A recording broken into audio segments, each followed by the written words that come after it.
জার্মানিতে আজ ম্যাচ চলতেছে পিএসজি প্যারিস এবং ইন্টার মিলানের।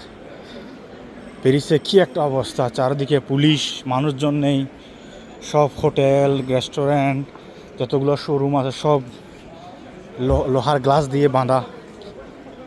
দেখতে পাচ্ছেন রাস্তায় কোনো মানুষ পর্যন্ত নেই।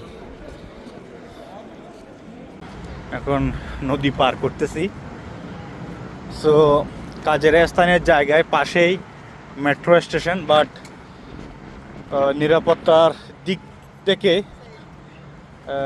চিন্তা করে ওই স্টেশনগুলো সব বন্ধ করা দেওয়া হয়েছে। কারণ প্যারিসের যেটা মেইন জায়গা শনজেলিজি, প্যারিস গেটের সামনে, একটু আগে ওই দিক দিয়ে হাঁটাচ্ছিলাম, দেখি হাজার হাজার মানুষের ভিড়, এবং এই ভিড়ের মধ্যে লুকিয়ে আছে অনেক অসৎ মানুষ যারা সুযোগের সদ্ব্যবহার করে দোকানপাট ভেঙে লুটপাট করার চেষ্টা করে, কিন্তু অনেক বেশি পুলিশ মোতায়েন করা হয়েছে। সো আমরা এখন যাচ্ছি ট্রেন ধরার জন্য, কেন ওখান থেকে প্রায় আমরা এখন হাঁটতেছি 15 মিনিট ধরে।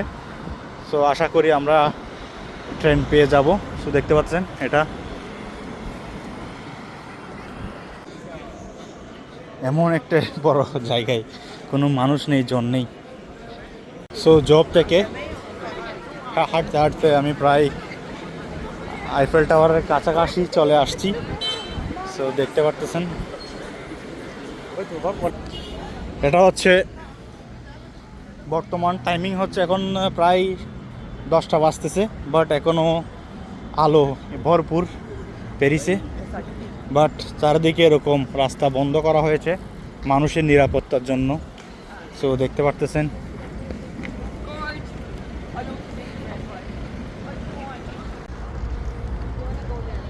সেরকম কোনো ট্রাফিক নেই বললেই চলে। খুব সুন্দর একটা গ্লিস।